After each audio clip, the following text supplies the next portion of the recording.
আবারও তেহরান ওয়াশিংটনের পাল্টাপাল্টি নজিরবিহীন হামলা, হরমুজ প্রণালী আবারও বন্ধ ঘোষণা।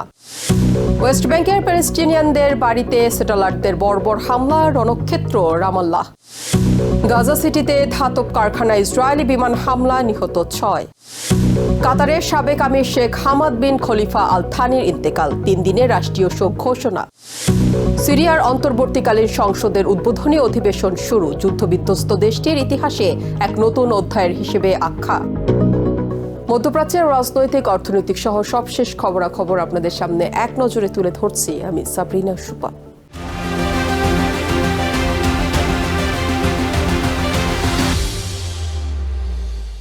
ইউএস সেন্ট্রাল কমান্ডের হামলার জবাবে ওমান, কাতার ও জর্ডানে আমেরিকান ঘাঁটিতে একযোগে ক্ষেপণাস্ত্র হামলা চালিয়েছে ইরানের আইআরজিসি। রবিবার তেহরান জানায়, ওমানের দুকম বন্দরে ইউএস বিমান বাহিনী রণতরী লজিস্টিক্স সাপোর্ট সেন্টার, কাতারের আল ওদাইদ কৌশলগত বিমান ঘাঁটি এবং জর্ডানের প্রিন্স হাসান ঘাঁটিতে একযোগে ব্যালিস্টিক ক্ষেপণাস্ত্র হামলা চালিয়েছে ইরানের Islamic revolutionary guard corps IRGC. এর আগে ইরানের 140টি সামরিক লক্ষ্যবস্তুতে আঘাত হানার কথা জানায় ইউএস সেন্ট্রাল কমান্ড। জবাবে তৃতীয় ধাপের এই প্রতিরোধের কথা জানিয়ে হরমুজ প্রণালী বন্ধ ঘোষণা করে আইআরজিসি। মধ্যপ্রাচ্য জুড়ে ইরান ও আমেরিকার সাম্প্রতিক সংঘাত এখন পূর্ণমাত্রায় যুদ্ধরূপ নিয়েছে। রবিবার ভোর থেকে ওমান, কাতার ও জর্ডানে আমেরিকান ঘাঁটিতে একযোগে ব্যালিস্টিক ক্ষেপণাস্ত্র হামলা চালিয়েছে ইরানের বিপ্লবী গার্ড বাহিনী আইআরজিসি। ক্ষেপণাস্ত্র উৎক্ষেপণের ভিডিও প্রকাশ করে আইআরজিসি জানায়, হরমুজ প্রণালীর নিকটবর্তী একাধিক আমেরিকান ঘাঁটিতে তারা সফল হামলা চালিয়েছে।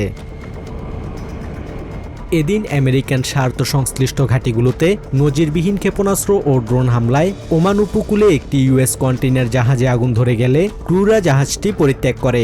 একই সাথে ওমানের দুকম বন্দরে আমেরিকান রণতরী রিফুয়েলিং প্ল্যাটফর্ম এবং কাতারের আল উদেইদ ঘাঁটির ফাইটার জেট মেইনটেন্যান্স সেন্টার এবং জর্ডানের ড্রোন হাঙ্গারে আঘাত হানে ইরানি মিসাইল। এতে সুনির্দিষ্টভাবে কাতারের আল উদেইদ ঘাঁটির যুদ্ধবিমান, রক্ষণাবেক্ষণ কেন্দ্র এবং কমান্ড ও কন্ট্রোল ফ্যাসিলিটি ধ্বংস হয়ে গেছে বলে জানায় আইআরজিসি। এর আগে শনিবার ইরানে 140টি সামরিক লক্ষ্যবস্তুতে আঘাত হানার কথা জানায় ইউএস সেন্ট্রাল কমান্ড।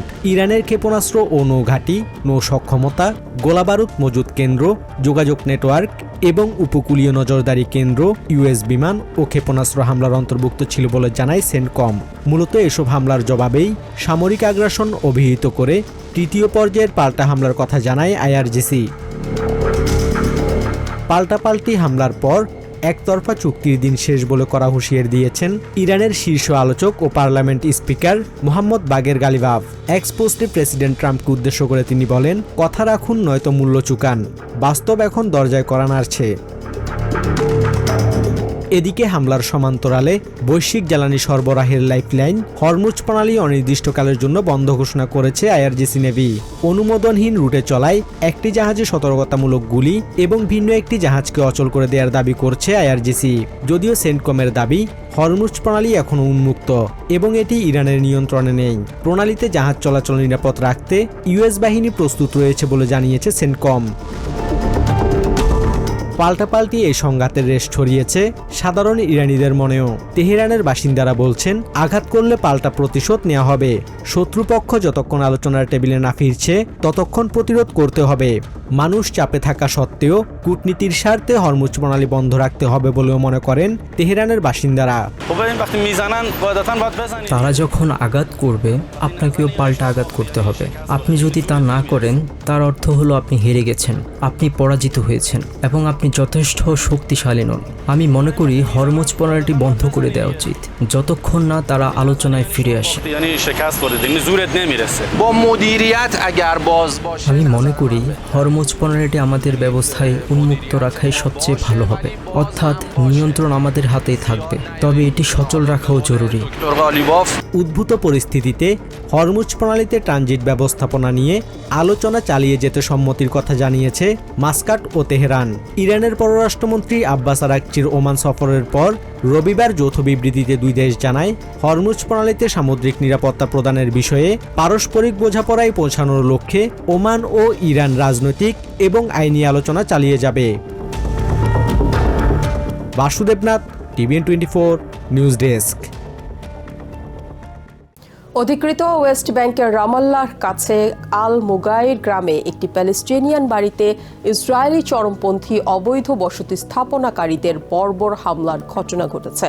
শনিবার সকালে ঘটা এই হামলায় শিশুসহ বেশ কয়েকজন আহত হয়েছেন। প্যালেস্টিনিয়ানদের অভিযোগ, ইসরায়েলি সেটেলাররা সাধারণ মানুষের ঘরবাড়ি ভাঙচুর ও বেড়া কেটে ভেতরে ঢোকার চেষ্টা করার সময় তাদের বাধা দেওয়া হয়। এ সময় ইসরায়েলি সেনাবাহিনী উল্টো প্যালেস্টিনিয়ানদের লক্ষ্য করে গুলি ও স্টান গ্রেনেড ছোড়ে। অন্যদিকে ইসরায়েলি সামরিক বাহিনীর দাবি, দুই পক্ষের পাথর ছোড়াছুড়ির পর পরিস্থিতি নিয়ন্ত্রণে আনতেই তারা সেখানে অভিযান চালিয়েছে। অধিকৃত ওয়েস্ট ব্যাংকে প্যালেস্টিনিয়ানদের উচ্ছেদ করে জমি দখলের আগ্রাসন থামছেই না। শনিবার সকালে রামাল্লার আল মুগাইর গ্রামে মোহাম্মদ আবু আলিয়া নামের এক প্যালেস্টিনিয়ানের বাড়িতে অতর্কিত চড়াও হয় একদল সশস্ত্র ইসরায়েলি অবৈধ বসতি স্থাপনকারী। রয়টার্সের হাতে আসা ভিডিও ফুটেজে দেখা যায়, সেটলারদের সাথে মিলে স্বয়ং ইসরায়েলি সেনারাই প্যালেস্টিনিয়ানদের বসত বাড়ির সুরক্ষা বেষ্টনী কেটে ভেতরে ঢোকার পথ তৈরি করে দিচ্ছে। আমরা যখন ঘুমাচ্ছিলাম তখন তারা এসে আমাদের দরজায় লাথি মারতে শুরু করে। একজন এসে আমাকে জিজ্ঞেস করলো, তোমরা এখানে কেন আছো? আমি বললাম, এটা আমার বাপদাদার জমি। সে আবার প্রশ্ন করলো, কতদিন ধরে আছো এখানে? আমি জবাব দিলাম, 100 বছর ধরে। এটা আমার নিজের ভূমি, আমি এখানেই থাকি এবং আমার সন্তানরাও আমার পাশেই থাকে। অবৈধ বসতি স্থাপনকারীরা ভেতরে ঢোকার চেষ্টা করলে প্যালেস্টিনিয়ানরা সে সময় প্রধান দরজা আটকে দেয়। জীবননাশের হুমকি সত্ত্বেও নিজেদের পৈতৃক বাড়িটি ছেড়ে এক চুলো নড়তে রাজি নন এই প্যালেস্টিনিয়ান দম্পতি। আমি আমার স্বামীকে বলেছিলাম যে ওরা ঘরের ভেতরে ঢুকে আমাদের ঘুমন্ত অবস্থাতেই গুলি করে মেরে ফেলবে। ওরা আমাদের মেরেই ফেলুক, কিন্তু আমি আমার নিজের বাড়ি ছেড়ে কোথাও যাব না। প্যালেস্টিনিয়ানদের ওপর সেটলারদের এই হামলার খবর ছড়িয়ে পড়লে গ্রামের যুবকরা প্রতিরোধ করে তোলে। প্যালেস্টিনিয়ান স্বাস্থ্য মন্ত্রণালয়ের তথ্য মতে, পরিস্থিতি নিয়ন্ত্রণে আনার নামে ইসরায়েলি বাহিনী উল্টো প্যালেস্টিনিয়ানদের লক্ষ্য করে গুলি ছোড়ে। এতে একজন প্যালেস্টিনিয়ান যুবকের শরীরে গুলি লাগে এবং 10 বছর বয়সী এক শিশু স্টান গ্রেনেডের আঘাতে গুরুতর আহত হয়। অবশ্য তেল আভিভের সামরিক মুখপাত্র এক বিবৃতিতে দাবি করেছে, ইসরায়েলি বেসামরিক নাগরিকদের ওপর প্যালেস্টিনিয়ানরা পাথর নিয়ে চড়াও হলে দাঙ্গা দমনে মাঠে নামে সেনাবাহিনী। একটি বাড়ি থেকে পাথর ছোড়া হচ্ছিল এমন সন্দেহে তারা কম্পাউন্ডে তল্লাশি চালায় এবং এক প্যালেস্টিনিয়ান বিক্ষোভকারীকে আটক করে। তবে গ্রামবাসীদের অভিযোগ, সেটলাররা আগেই তাদের ফসলি জমিতে গবাদি পশু ছেড়ে দিয়ে ব্যাপক ক্ষয়ক্ষতি করেছে। নিজিয়া জামি, TVN 24 নিউজ ডেস্ক। গাজা সিটির একটি ধাতব কারখানায় 3 দফা ক্ষেপণাস্ত্র হামলা চালিয়েছে ইসরায়েলি বাহিনী। রবিবার আল সিনা স্ট্রিটের এই হামলায় অন্তত 4 প্যালেস্টিনিয়ান নিহত হয়েছেন। অন্যদিকে শহরের সাবরা এলাকায় পৃথক হামলায় আরও 2 প্যালেস্টিনিয়ান নিহত হন। গাজা প্রশাসনের স্বাস্থ্য বিভাগ জানায়, খুচরা যন্ত্রাংশ তৈরির এই কারখানাটিতে ইসরায়েলি বিমান হামলার পর ভয়াবহ অগ্নিকাণ্ডের সৃষ্টি হয় এবং আকাশ কালো ধোঁয়ায় ঢেকে যায়। ধ্বংসস্তূপের মধ্য থেকে হতাহতদের উদ্ধারে ছুটে যায় অ্যাম্বুলেন্স। ইসরায়েলি সামরিক বাহিনী দাবি করেছে, তারা সন্ত্রাসীদের অবকাঠামো লক্ষ্য করে এই হামলা চালিয়েছে। 2025 সালের অক্টোবরে ইসরায়েল ও হামাসের মধ্যে যুদ্ধবিরতি চুক্তি হলেও গাজায় দখলদার বাহিনীর হামলা বন্ধ হয়নি। ইসরায়েলি আগ্রাসনে কথিত এই যুদ্ধবিরতি কার্যকর হওয়ার পর থেকেই অন্তত 1000-এরও বেশি প্যালেস্টিনিয়ান নিহত হয়েছে। কাতারের সাবেক আমির এবং আধুনিক কাতারের রূপকার শেখ হামাদ বিন খলিফা আল থানি আর নেই। রবিবার সকালে 74 বছর বয়সে তিনি ইন্তেকাল করেছেন। দেশটির রাজকীয় প্রশাসন আমিরি দেওয়ান এক বিবৃতিতে এই তথ্য নিশ্চিত করেছে। 1995 থেকে 2013 সাল পর্যন্ত কাতার শাসন করা এই দূরদর্শী নেতা দেশটিকে একটি সাধারণ বেদুইন পটভূমি থেকে বিশ্ব কূটনীতি এবং জ্বালানি বাজারের অন্যতম প্রভাবশালী পরাশক্তিতে রূপান্তর করেছিলেন। তার মৃত্যুতে কাতারে রাষ্ট্রীয়ভাবে 3 দিনের শোক ঘোষণা করা হয়েছে। শোকের চাদরে ঢাকা পড়েছে মধ্যপ্রাচ্যের ধনী দেশ কাতার।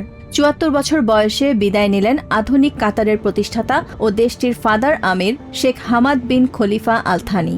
রবিবার সকালে তার প্রয়াণের ঘোষণা দেন দেশটির রাজকীয় প্রশাসন আমিরি দেওয়ান।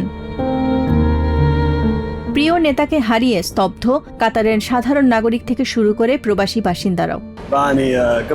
আমাদের নেতা ফাদার আমির শেখ হামাদ ছিলেন আধুনিক কাতারের রূপকার। তার শাসনামলে সব ক্ষেত্রে কাতারের অভূতপূর্ব উন্নয়ন হয়েছে। শেখ হামাদকে হারিয়ে দেশের প্রতিটি নাগরিক আজ শোকে নিমজ্জিত। 1995 সালে এক রক্তপাতহীন অভ্যুত্থানের মাধ্যমে ক্ষমতা গ্রহণ করেন শেখ হামাদ। তার দূরদর্শী নেতৃত্বেই কাতার পায় নতুন এক দিগন্ত। তরলীকৃত প্রাকৃতিক গ্যাস বা এলএনজি রপ্তানির মাধ্যমে কাতারকে বিশ্বের শীর্ষে নিয়ে যান তিনি। শুধু জ্বালানি নয়, বিশ্ব গণমাধ্যমের বিপ্লব ঘটানো আল জাজিরা টেলিভিশন প্রতিষ্ঠা করেন এবং 2022 সালের ফিফা বিশ্বকাপ আয়োজনের ঐতিহাসিক গৌরবও আসে তার হাত ধরেই। 2010 সালের ডিসেম্বরে যখন ফিফা কাতারকে আয়োজক হিসেবে ঘোষণা করে, তখন শেখ হামাদি ছিলেন দেশটির আমির। একটি ছোট মরুভূমির দেশকে ফুটবল বিশ্বকাপের মতো মহাযজ্ঞের ভেন্যু বানানোর এই দুঃসাহসিক ও দূরদর্শী স্বপ্নটি ছিল তারই মস্তিষ্কপ্রসূত। শেখ হামাদ 2.5 মিলিয়ন জনসংখ্যা আর মাত্র 11,000 বর্গ কিলোমিটারের ছোট দেশটিকে পরিণত করেন বৈশ্বিক বিনিয়োগ ও কূটনীতির অন্যতম কেন্দ্রবিন্দুতে। 2012 সালে গাজায় প্যালেস্টিনিয়ানদের উদ্দেশ্যে দেয়া শেখ হামাদের ঐতিহাসিক বক্তব্য প্যালেস্টাইন সংকটের গভীর তত্ত্ব সামনে নিয়ে আসে। তিনি প্যালেস্টিনিয়ানদের অভ্যন্তরীণ বিভেদ এবং আরব দেশগুলোর মধ্যকার ফাটলকে প্যালেস্টাইন মুক্তির পথে বড় অন্তরায় হিসেবে চিহ্নিত করেন। أولاً والعرب ثانياً كانت أشد ضرراً بالقضية الفلسطينية من العدوان الإسرائيلي المتكرر। 2013 সালের জুনে এক বিরল ও শান্তিপূর্ণ ক্ষমতা হস্তান্তরের মাধ্যমে ছেলে শেখ তামিম আল থানির কাছে দায়িত্ব অর্পণ করে অবসরে যান এই মহানায়ক। তার মৃত্যুতে মধ্যপ্রাচ্যের বিভিন্ন দেশের পক্ষ থেকে গভীর শোক ও সমবেদনা জানানো হয়েছে। দেশটিতে ঘোষণা করা হয়েছে 3 দিনের রাষ্ট্রীয় শোক। শোক চলাকালে দেশটির সব সরকারি ও স্বায়ত্তশাসিত প্রতিষ্ঠান চালু থাকলেও দেশটির জাতীয় পতাকা অর্ধনমিত থাকবে। Nahid Sihan, TVN 24 news desk.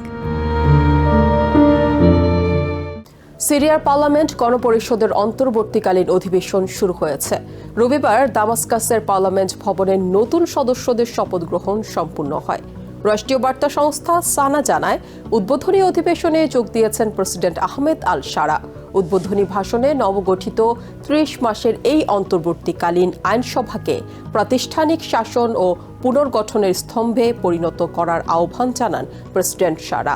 নবগঠিত আইনসভাকে যুদ্ধবিধ্বস্ত সিরিয়ার ইতিহাসে এক নতুন অধ্যায় হিসেবে বর্ণনা করেন তিনি। অধিবেশনে সংসদের স্পিকার ও ডেপুটি স্পিকার নির্বাচন করা হয়। এই সংসদে 70 জন সদস্যকে রাষ্ট্রপতি সরাসরি নিযুক্ত করেছেন এবং বাকিরা পরোক্ষ নির্বাচনে বিজয়ী হয়েছেন। পার্লামেন্টে কুর্দি নেতারা আশা করছেন আইন প্রণেতারা নতুন সংবিধানে কুর্দিদের অধিকার ও ভাষাগত স্বীকৃতি আদায়ে কার্যকর ভূমিকা রাখবেন। এক নজরে প্রতিদিন মধ্যপ্রাচ্যের খবর জানতে চোখ রাখুন TVN 24 নিউজ নেটওয়ার্কের ইউটিউব ও ফেসবুক পেজে।